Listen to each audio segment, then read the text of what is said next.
ये सिर्फ एक नाम ही नहीं बल्कि कानपुर में एक जाना पहचाना नाम था। एक तो अपनी खूबसूरती की वजह से, दूसरा अपने नामी गिरामी खानदान की वजह से। कभी दादाजी ने छोटे पैमाने पर शुरू किया था चिकनकारी, कुर्ते के साथ हस्त कलाकारी वाले बैग बनाने का व्यापार। अब आकृति के पिताजी और चाचा जी की मेहनत और लगन से विरहत रूप ले चुका था। अपनी लाडली और हसीन बिटिया पर पापा सुरेश जी का लाड कभी खत्म ही नहीं होता। घर की बड़ी संतान और 3 भाइयों की लाडली बहन थी नलिनी। अपने सगे भाई आरव और चचेरे भाई अरुण अखिल में दिल की कोमल और संवेदनशील नलिनी कोई भेदभाव न करती, तो बदले में तीनों भाइयों का भरपूर प्रेम और सम्मान भी मिलता था उसे। माँ और चाची भी बस उसकी मुस्कुराहट की बाट जोहती रहती। चाचा मनीष जी का प्यार भी कहाँ कम था। नलिनी की शादी में शानदार गाड़ी उन्हीं की तरफ से तो तोहफे में दी गई थी। घर भर की लाडली नलिनी को अमूमन तौर पर लड़की वालों की तरफ से जाता है रिश्ता, पर नलिनी के लिए राघव का रिश्ता जब सामने से चलकर आया तो एक बारगी उसके पापा और चाचा सोच में पड़ गए कि अपने यहाँ जब लड़कियों की शादी में दान दहेज का इतना बड़ा टंटा है और यहाँ तो लड़के वाले खुद से लड़की के घर रिश्ता भिजवाने में अपनी हेठी समझते हैं, तो ऐसे में राघव के पिता भी एक व्यापारी थे। उन्होंने किसी बिचौलिए के हाथ जब रिश्ता भिजवाया तो सीधे रस्म नलिनी के पापा ने इनकार करने के बजाय उन लोगों से मिलना तय किया। नियत समय पर दोनों परिवार एक बड़े से रेस्टोरेंट में मिले। जब राघव सामने आया तो नलिनी चौंक गई। वह बहुत ही हैंडसम लग रहा था और बेहद संजीदा भी रहता था। नलिनी को तो पहली नज़र में भा गया था राघव। 2-1 बार नलिनी ने उसे प्रशंसा भरी नज़रों से देखा था, पर राघव शांत था। वैसे तो राघव का परिवार व्यापार में उनसे 19 से भी कुछ कम ही था, पर सबकी बातों से सभ्यता और संस्कार झलक रहे थे। इसके अलावा उन्होंने अन्य रिश्तों की तरह गहनों और दहेज की कोई लंबी फहरिस्त नहीं थमाई थी, जिससे नलिनी का परिवार बहुत प्रभावित हुआ था। बहरहाल राघव और नलिनी को जब अकेले में बात करने के लिए छोड़ा गया तो नलिनी तो शर्म से अपनी तरफ से कुछ बोल नहीं पाई। राघव को देखकर उसे थोड़ी झिझक सी महसूस हुई।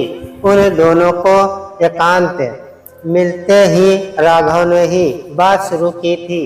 कैसी हैं आप?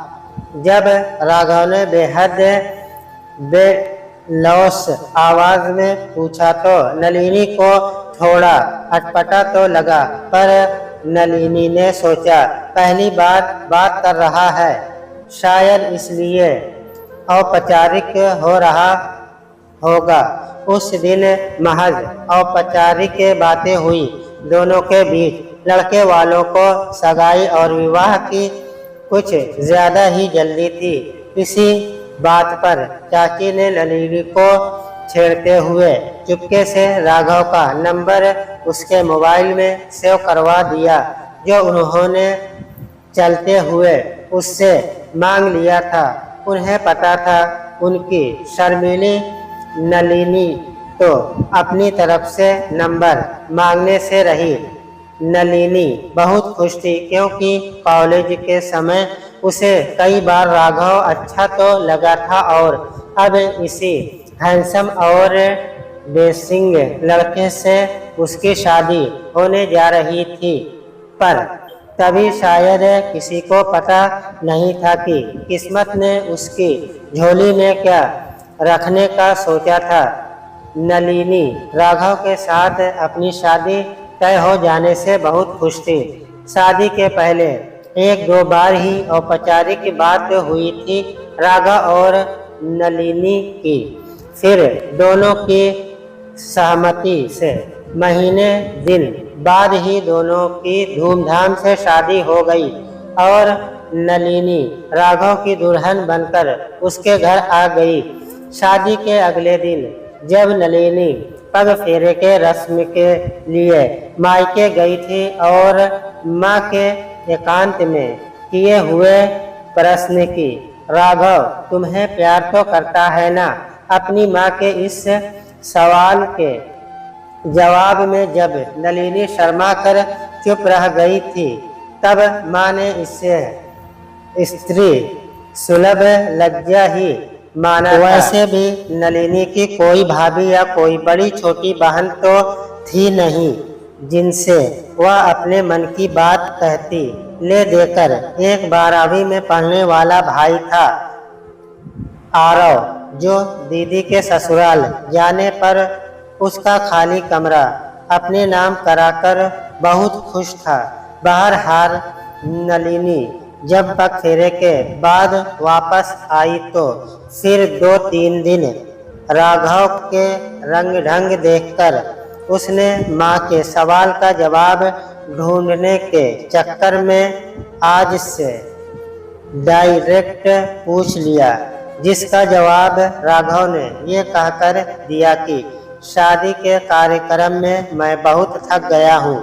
इसके अलावा इन दिनों ऑफिस का भी बहुत प्रेशर है। चिंता मत करो, कुछ दिनों में सब ठीक हो जाएगा। पर नलिनी ने बहुत सोचा, चाहे कितनी भी थकावट हो, पत्नी से बात तो की जा सकती है, हल्का फुल्का प्रेम भी किया जा सकता है, कम से कम हाथ पकड़कर तो बैठा ही जा सकता है। पर यहाँ तो राघव भर नजर नलिनी को ठीक से देखता भी नहीं था और रात होते ही जल्दी से सो जाता था और सुबह उठकर कमरे से बाहर निकल जाता था। दोनों के बीच में एकांत का कोई वक्त ही नहीं था और ना ही उनकी एकांत में कोई बातचीत होती थी।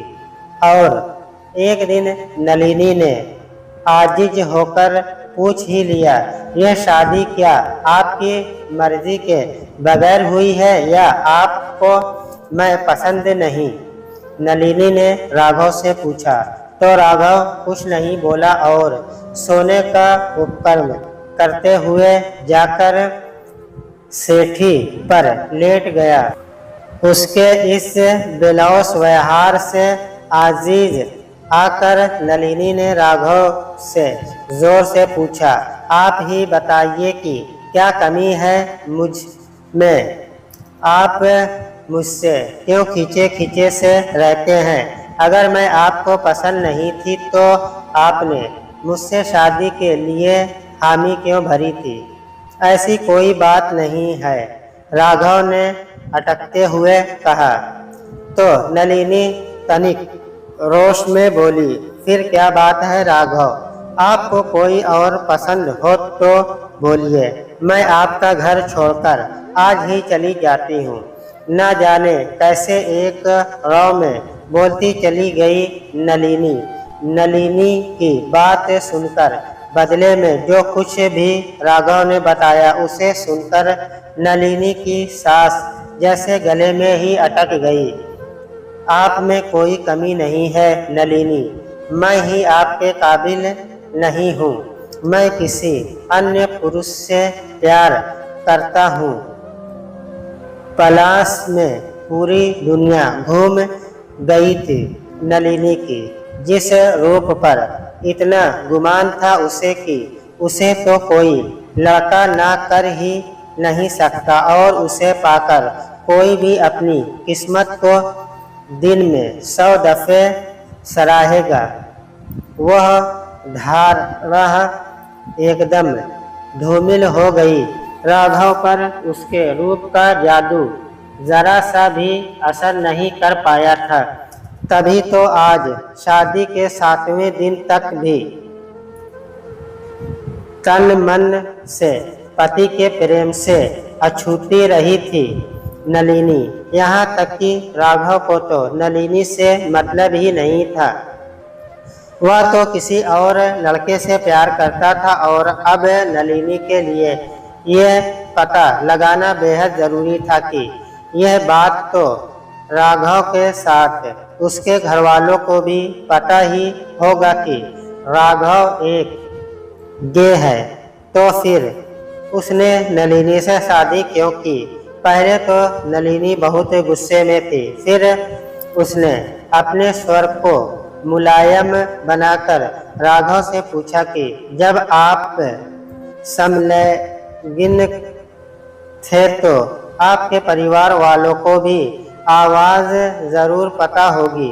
फिर आपने यह शादी क्यों की? क्योंकि नलिनी के लिए जाना बहुत ज़रूरी था। इसलिए वह किसी तरह राघव से यह बात निकलवाने की कोशिश कर रही थी। और फिर राघव ने सारी बातें खोलकर उसके सामने रख दी। राघव ने बताया कि उसने जब अपने पिता को इस शादी को करने के लिए मना किया और बताया कि वह गोविंद से प्यार करता है, तो उसके पिता ने कहा था कि बेटा, तुम तो हमारे लिए कुल नाशक पैदा हुए हो। तुमसे तो और कोई उम्मीद तो नहीं की जा सकती है। कम से कम तुम शादी में दहेज लेकर ही हमारा कर्जा उतरवा दो। हम पर अभी बहुत कर्जा चढ़ा हुआ है। और फिर पिता की बात में हाँ में हाँ मिलाते हुए उसकी माँ गीता देवी ने भी कहा कि हाँ बेटा, घर की हालत तुमसे छुपी नहीं है। तुम देख ही रहे हो कि तुम्हारी दीदी आशा को भी उसके ससुराल वालों ने मायके भेज दिया है, क्योंकि हमने दहेज की पूरी रकम नहीं दी थी और तुम्हारे जीजा जी एक गाड़ी के लिए रूठे हुए हैं। इसलिए तुम्हें यह दहेज वाली शादी करनी पड़ेगी। लड़की वाले बहुत संपन्न घराने के हैं। अपनी बेटी को खुशी खुशी दान दहेज देंगे। उस दहेज के पैसे से हम तुम्हारी दीदी को भी दहेज देकर ससुराल भेज पाएंगे और इस घर को भी रेहन से छुड़ा पाएंगे। न जाने कितने सालों से हम कर्जे से दबे हुए हैं। हमारा सारा कर्जा उतर जाएगा बेटा। तुम किसी भी तरीके से इस लड़की से शादी कर लो और जब लड़की वाले आगे बढ़कर खुद पैसे देने को तैयार हैं तो इससे हमारा कर्जा भी उतर जाएगा और हम अपने मकान को भी रेहन से निकाल पाएंगे। इसलिए तुम्हें यह शादी करनी ही पड़ेगी। और इस तरह राघव यह शादी करने के लिए मान गया था। राघव ने तो अपना पूरा दिल खोलकर साफ साफ ईमानदारी से अपनी बात कह दी थी, लेकिन नलिनी यह जानती थी कि राघव भी इतना भोला नहीं है। उसने भी स्वार्थवश यह शादी की है और इसलिए उसका मन गुस्से और बदले की भावना से जलने लगा।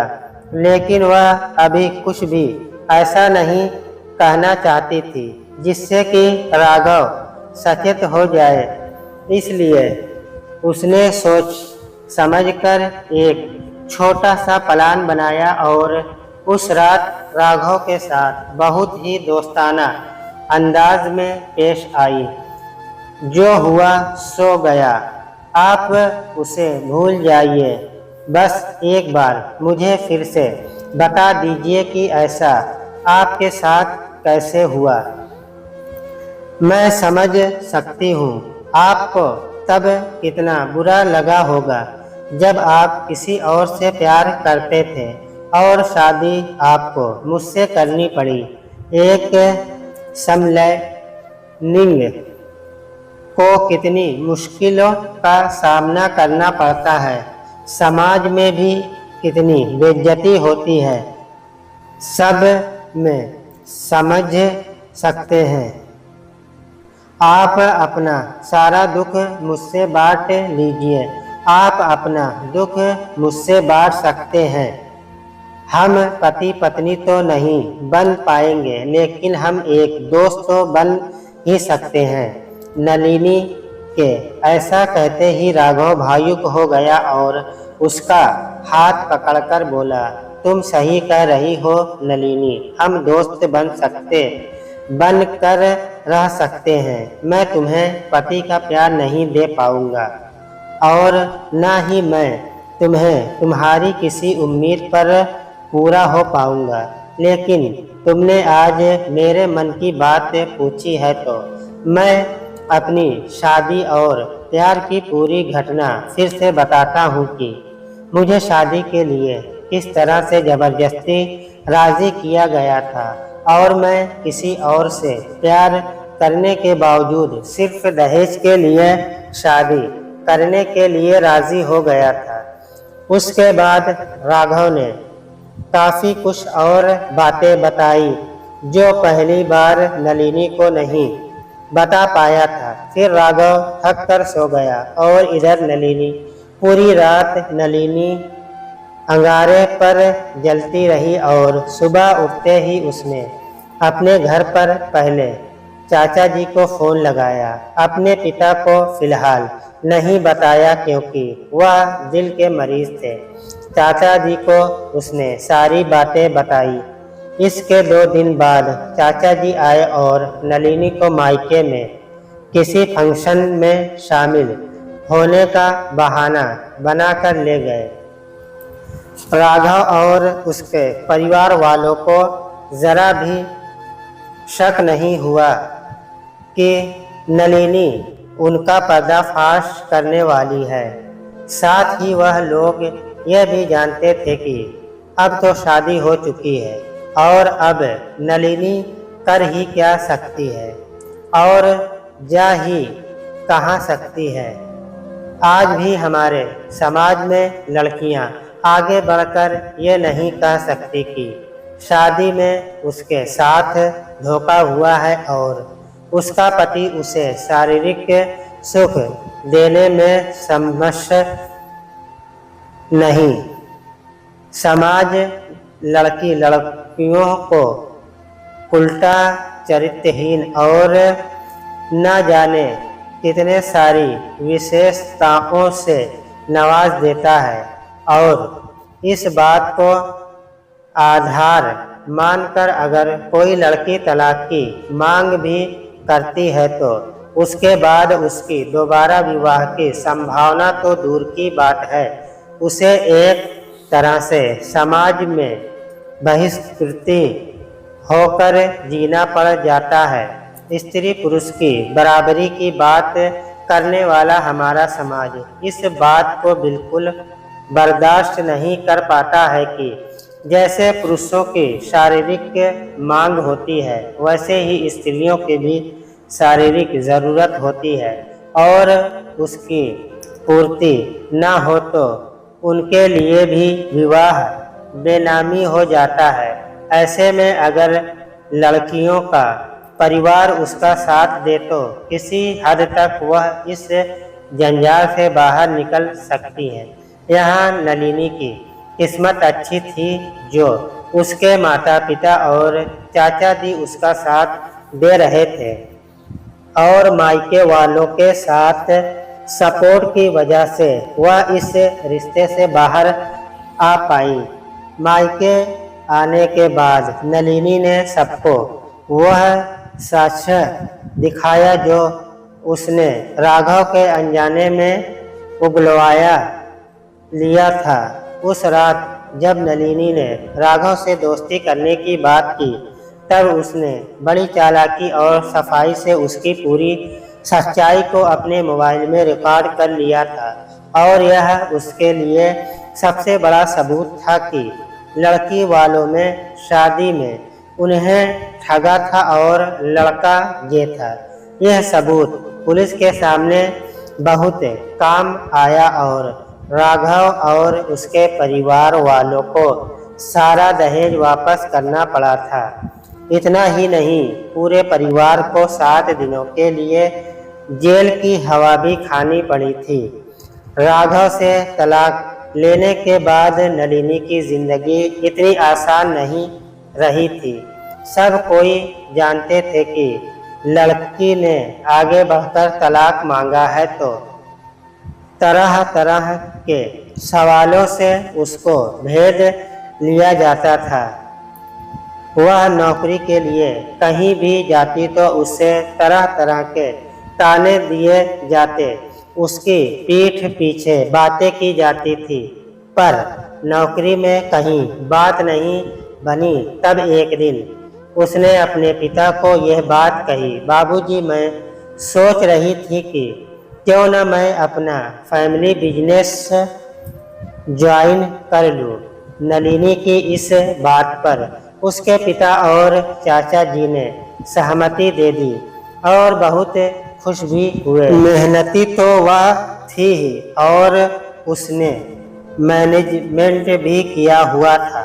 साथ ही उसकी वाक पटुता और कार्य क्षमता ने तो उसके बिजनेस को कहां से कहां पहुंचा देना था और कमाल का धौर्य वह सहिष्णु गुटा पाया था। उस लड़की ने स्वाभिमान तो पहले ही उसमें बहुत था, अब धीरे धीरे वह आत्मनिर्भर भी होती जा रही थी तो उसका व्यक्तित्व और भी निखरता जा रहा था। उसकी जिंदगी में विकास नाम का एक लड़का आया और वह एक पूर्व पुरुष था। वैसे देखा जाए तो नलिनी को राघव के पुरुषत्व पर गुस्सा नहीं था, न ही उसके अस्तित्व पर उसकी नाराजगी थी और न ही उसके गे होने से उसको बुरा लगा था। उसको बुरा लगा था कि राघव ने सच्चाई से छुपाई थी और दहेज के लिए धोखा देकर उससे शादी की थी। अब जब विकास नलिनी की जिंदगी में आया तब नलिनी की खुशी का ठिकाना नहीं रहा और जब शादी के बाद विकास ने नलिनी को पत्नी का प्यार और अधिकार दिया तब वह समझ पाई कि शादी का मतलब क्या होता है और पुरुष के प्रेम के स्पर्श में कितनी अच्छी अनुभूति होती है और विवाह जैसे पावन परिणय में बंधन। नलिनी ने यह भी जाना कि समर्थक दोनों से होता है। पुरुष भी अपनी पत्नी को प्रेम के साथ एक विश्वास देते हैं, साथ निभाने का वादा देते हैं और यह पुरुष की तरफ से सबसे बड़ा समर्पण होता है जो राघव जैसे पुरुष कभी नहीं समझ सकते। विकास ने नलिनी को प्रेम के साथ एक पूर्ण पुरुष के भी दर्शन कराए थे। प्रेम समर्पण का ही तो नाम है और प्रेम कभी विश्वास के बिना कामयाब नहीं होता।